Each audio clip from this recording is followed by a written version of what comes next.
Hi, it's Wednesday the 19th of August and we're back to complete our list of facts about eating in the 1950s.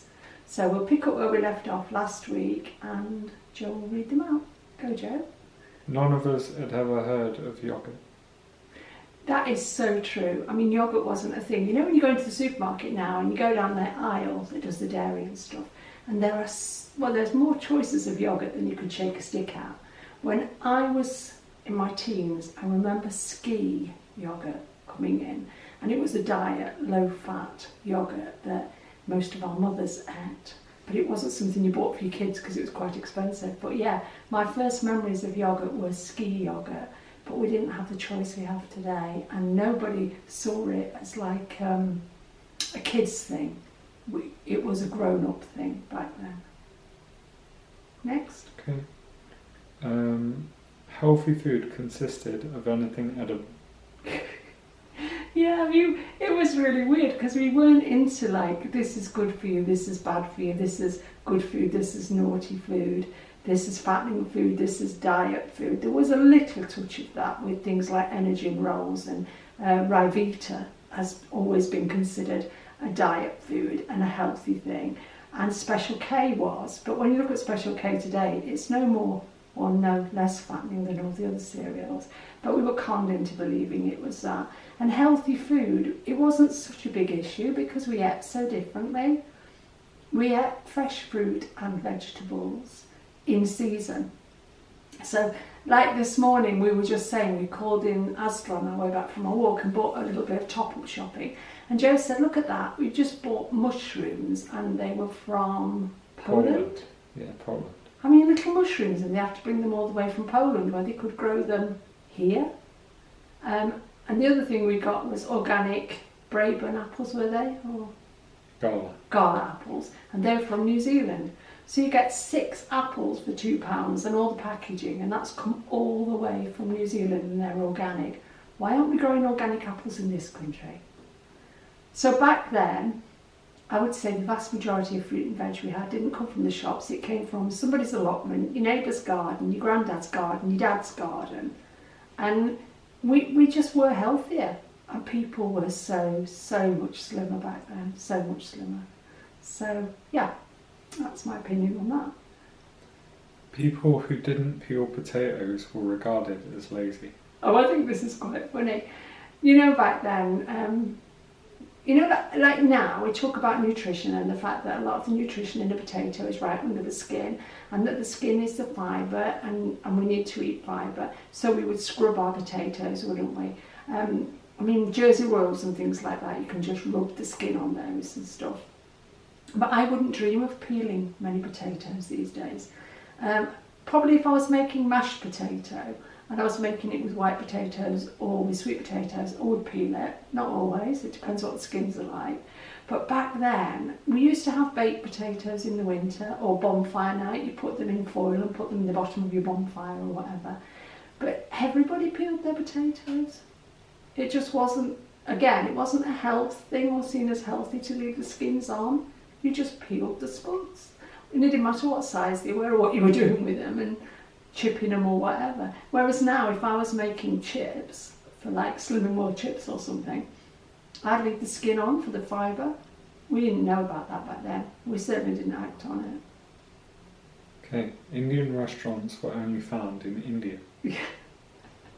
Yeah, I can't remember. I think the first time I ever ate in an Indian restaurant was either when I lived in Liverpool or when I lived in London, you know, big cities, because I didn't grow up in Nottingham. But when I went away to college and everything, and I was at college in London and I lived in Notting Hill Gate, yes, there were Indian restaurants, and the smell was something out of this world because I'd never smelled anything like proper Indian food. Well, I'd never smelled anything like improper Indian food. We just didn't have Indian food. We didn't even have rice, you know. So to go into an Indian restaurant in Notting Hill Gate or Kensington and eat a good dansak or a korma or a boona or something was such a novelty to a country girl like me, who'd probably only ever had one other restaurant meal in her entire life. And then when I moved to Liverpool, then I think even then it went up a step, because I've always loved eating in Liverpool. The choice of eating in Liverpool has always been like superior to, say, Nottingham. It's very, very different to Nottingham, because you'd have Chinatown and stuff like that, which we don't have anything like that in our city. So yeah, Indian restaurants, we assumed they were in India. Cooking outside was called camping. Like now, and we're walking around here on a nice day, and you can smell the barbecues, can't you, Joe? And you'll get a good one, and you'll think, oh, that smells tasty, and then you get the next one, you think, oh, that smells a bit burnt, or whatever. But we didn't do anything like that back then. Like they said, we used to pretend to be camping in the garden, and we'd have a little camp stove, and we'd cook sausage and beans on it or something like that. And your mum would bring out some jacket potatoes from the oven, or your grandma would bring them out from the oven at the side of the fire or something. But we didn't have barbecues. I mean, we just didn't. I don't think we would have even thought of cooking meat in that fashion, because we were also scared of it not being cooked properly. I don't know if you're the same sort of generation as me, and you can look back on how your mother cooked meat and veg, or how your nana cooked meat and veg. We tended to cremate meat back then, and some people still manage to do that on the barbecue. But I think we would have been very cautious of if somebody had suddenly landed us with a barbecue 20 years ahead of its time and said, there you are, put your steak and, I was going to say your burgers, but I don't think we had burgers back then. I mean, burgers, yeah, I mean, McDonald's, the advent of McDonald's in the 60s and all that sort of thing. But we're talking about little old England, aren't we? I don't remember having burgers back then. So what would we have cooked on a barbecue? Probably sausage from the butcher down the road, because we didn't buy any of our meat in supermarkets. We had a village butcher. And it was expensive, so you didn't eat a lot of it. Not we didn't have it every day. But it certainly could not have, with forethought, seen the advent of the barbecue. Just not. And my mum's 88, and she still would not eat from a barbecue, because her attitude would be, how do you know it's not raw in the middle? She wouldn't trust it. Her age and her lifestyle, she would not trust a barbecue even today. And I've never been the biggest fan. I mean, there are some people who have a real gift to cook on the barbie. And my brother lived in Australia for a good long while, and when he came back, he was like the one we always wanted to barbie, because he could cook on a barbecue. But no, it just wasn't. It wasn't part of our lives back then. Okay, seaweed was not a recognised food. Definitely not. Do you know, it's funny, because there's a Pyrex tub behind me with a Tupperware lid on, and it's got nori in it. So I'm talking about seaweed, and we actually eat seaweed today. And we also have dulce. Do you say dulce? Dulce. I think it's dulce. Or dulce. I don't know. Which we get from Cornwall. It quite tickles me, because it says it's organic. So I'm wondering which bit of the sea around Cornwall is organic. Never come across anything like that before, unless it's, well, I don't know. If anybody knows how you could possibly grow seaweed organically around the coast of this country, let me know. But, you know, back then we didn't eat sushi, so we didn't know about nori. And the first time I ever had seaweed, again, was in a Chinese, was it Chinese? Or Cantonese? Probably a Cantonese restaurant, where they had this starter, and well, we had like a medley of starters, and one of the dishes had this stuff in it that looked a bit like fish food. So me, in my ignorance, what's that? What's that? I was never scared to ask, what's that? Because most of the time I didn't know. What's that? Oh, it's seaweed. And it looked like fish food, and it tasted like fish food. But I must admit, today I like it. Dulce, we sprinkle on for the iodine. That's a health property of it. And all seaweed, isn't it, Joe? Yeah. That would help with your iodine, wouldn't it? Which I think in turn would help thyroids and things like that. So, but back then, I think, well, seaweed was that wet, straggly stuff on the beach, wasn't it? And the beaches weren't always the cleanest, and people's dogs ran around them, and why would you have ever considered that to be food? But we live in a different world today. This is the 21st century. Next one, Joe. Kebab was not even a word, never mind a food. It wasn't. It wasn't a word in our vocabulary. If you went to the chippy back then, and I mean, I know there are kebab houses, but round here, if you wanted a kebab, you get it from a fish and chip shop.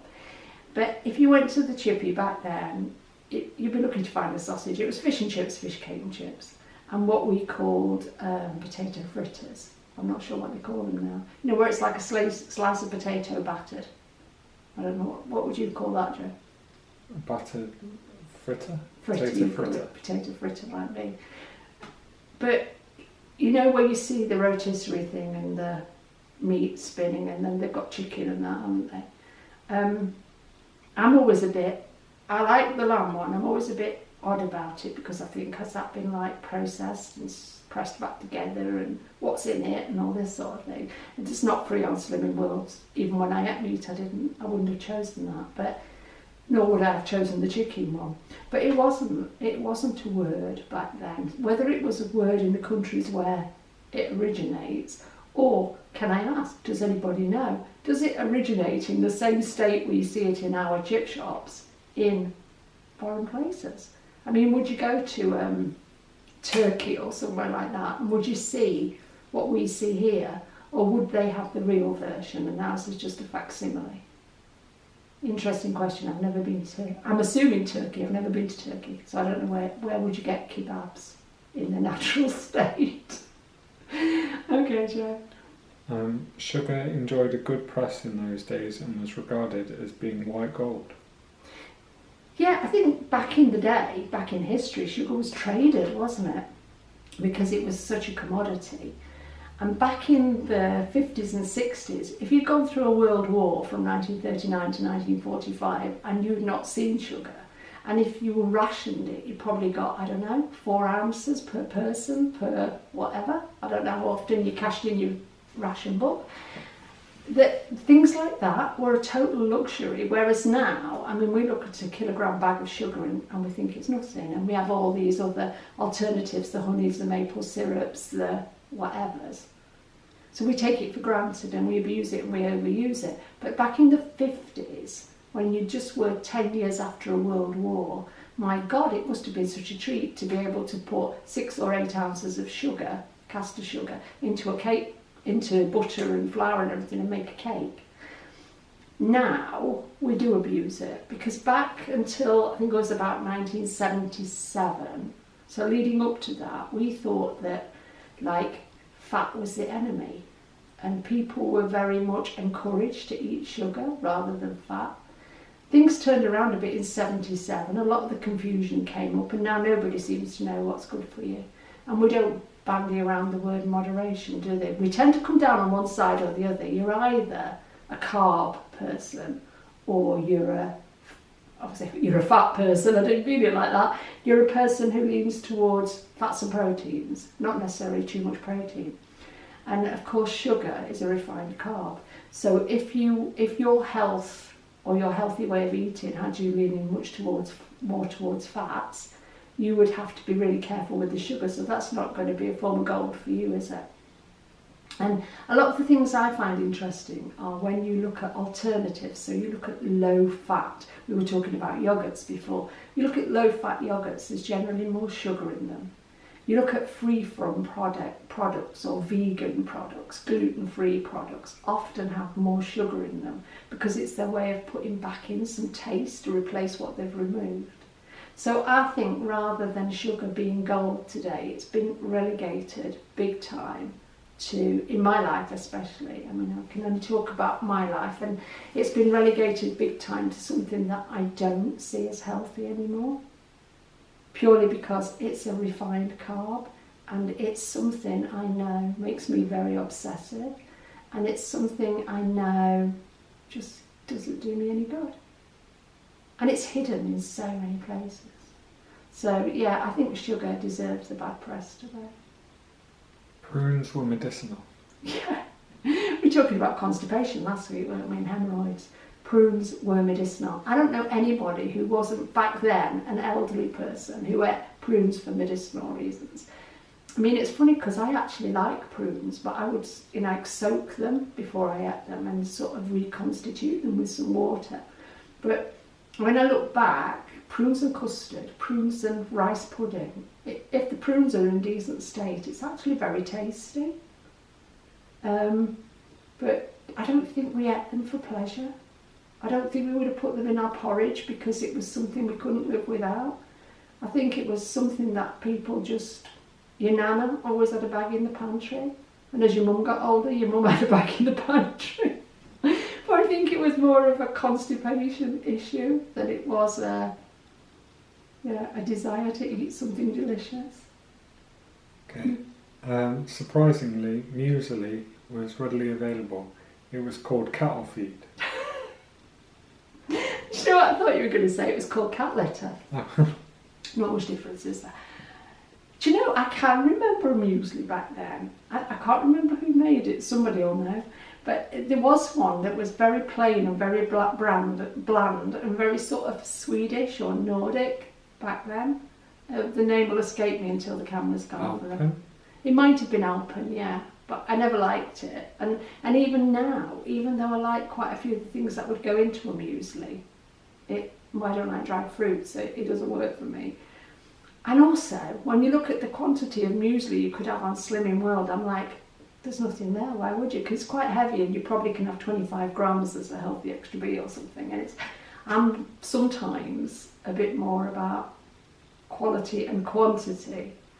Whereas if I had a tiny bit of muesli, I know I'd be hungry in an hour. And I don't do hungry, so... But no, if you'd have seen it back then, it would have been in like Boots or somewhere like that, somewhere that did healthy things.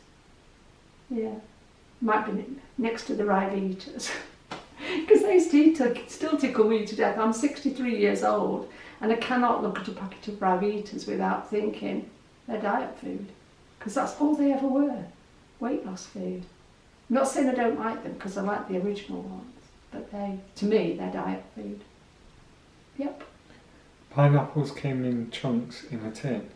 Chunks or rings. We only ever had seen a picture of a real... Yeah, I had no idea until I actually grew up and saw a real pineapple, the size of them. Because I had only ever seen a picture in a picture book. And in our house, we didn't have the chunks, we had the rings, pineapple rings, because my mum used to do gammon and pineapple. Which I absolutely hated. I like gammon back in the day, but I don't like sweet things with meat. So I don't like applesauce with pork, I don't like cranberry sauce with turkey. And to stick a pineapple ring on top of a really succulent piece of gammon and shove it under the grill and then serve it with warm pineapple, oh God. That was one step worse than pineapple upside down pudding, which I like the sponge, but I didn't like the pineapple with the cherries in the middle. And it's funny, isn't it? Because things like that remind you of people. I mean, that reminds me of my mum and my Auntie Winnie, because whenever we went to Auntie Winnie's for Sunday lunch, we always got pineapple upside down pudding. And the thought of warm pineapple rings, no, it makes me cringe. But no, we had never seen a pineapple in its full glory until we grew up. I mean, it was probably in the 70s before I ever saw a proper pineapple. And again, it was probably when I lived in London. Yeah. Okay. Water came out of the tap. If someone had suggested bottling it and charging more than petrol for it, they would have become a laughingstock. It's funny because just to my right here there are 3 bottles of San Pellegrino, and I love, that's my favourite water. But my mum totally disapproves of, like, why would you pay £1.35 for a bottle of water? Because it's fizzy. You know, it's just like, oh, she like gives up on me. We didn't have bottled water back then. We had squash in a limited fashion, which now we have 1001 flavours of squash, and we have sugar-free, and there was no sugar-free squash back then. But we didn't have bottled water because it was considered that the water that came out of your tap was perfectly adequate for you to drink. And you drink water because you're thirsty. You know, pop was a luxury and stuff like that. And back then, I mean, we live in the area of Severn Trent water, and our water is really, really good. I can't say I've ever like when I lived in London, the water was very different. I don't know what it's like there now, it's been a long time, but Severn Trent water has always had an excellent reputation, and our tap water is always nice. But there's still nothing better than a glass of sparkling San Pellegrino to me. But I don't drink that like I would drink it as water. To me, that's like more akin to drinking, I don't know, you know, like if you had a tonic water, or you had an Indian tonic, or you had a bitter lemon or something like that. A glass of San Pellegrino to me is one step up from that, because I first came across it in posh restaurants. So it was something a bit special, and that's why I now buy it. But I don't drink litres and litres of it. I probably drink 3 bottles a week, which is not too bad. Okay? The only thing that we never ever had on our table in the 50s was elbows. That is so true. Now manners, I'm sure most families have still got good manners. I'm sure most of us still teach our kids good manners. But back then, if you were at your grandma's table, your grandma was the matriarch, she was in charge. If you spoke out of turn, if you didn't sit properly at the table, if you put your elbows on the table, grandma would have reprimanded you. If you were at your mum and dad's table, your mum was in charge, and likewise, you didn't bring anything to the table in the way of toys or books or anything. You sat properly in your chair. Well, in our family, I was known for not sitting properly. I sat improperly in my chair because I was always slorming around, as my mother called it. Sit up straight, stop slorming around. And I couldn't. I'm a fidget. I am a fidget. And I remember one day she said to my dad, "Albert, do something about her." I thought he might shoot me because he'd been, what was he going to do about me? He went and he got a winter scarf, a knitted scarf about this wide, and he put it across my stomach, and he threaded it through the back of our dining chair, proper wooden dining chair, and he tied it in a big knot at the back. And I was like, I could not move. And he went, "Now try slorming around." And I was literally pinned to my chair. And my mum still laughs about it today. She said after that you learned to sit up properly at the table.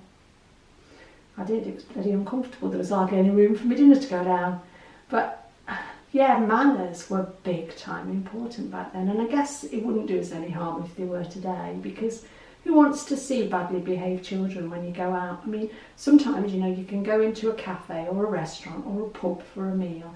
There's kids running everywhere. It doesn't mean they're badly behaved kids. I think it means they've got badly behaved parents.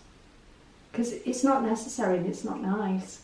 But back in the day, back in the good old days, or the good old bad old days, we saw it differently. Mind you, I'll be frank, back in the 50s, if you were a kid, you didn't go to restaurants, you didn't go to pubs, you didn't go to cafes. People didn't have that lifestyle. We didn't have so much disposable income. And I cannot imagine my mum and her friends, even though they all worked and they were all quite independent ladies back then, cannot imagine a time when they would have actually gone to a cafe and paid somebody else to make them a cup of coffee and wash up the cups. I mean, you just didn't. There weren't the cafes. Where I live, in the town I live in, we've got our main street, which is called, it's an avenue, and we worked out one day when we were walking, and it's not a massive area, there were 29 places where you could go and have a cup of coffee. And they were all packed, and there were, tables outside and all these sort of things. And we're like, where do people get that kind of disposable income from? Because, Joe and I would go and have a coffee, and it's like 7 or 8 quid just for 2 cups of coffee, and he just drinks bog standard black, nothing fancy. So 7 or 8 quid for 2 cups of coffee, and we used to do that quite a lot when we did a lot more walking during the day. But you see people who go into, they're in front of you in the queue in Costa or whatever, and they'll put in an order, and it's 30 quid because they've got sandwiches and cakes and coffees. And where do people get that kind of disposable income from? We live in a very, very different world. As I said before, welcome to the 21st century. Because sometimes you look back on your childhood when you get to my sort of age and you think, was it really like that? Am I making this up? Or, no, I'm not. It was like living in a different world or a different country to the world we live in today. Very different. I'm not saying it was better in every aspect. It was better in some aspects, it was a lot harder in others.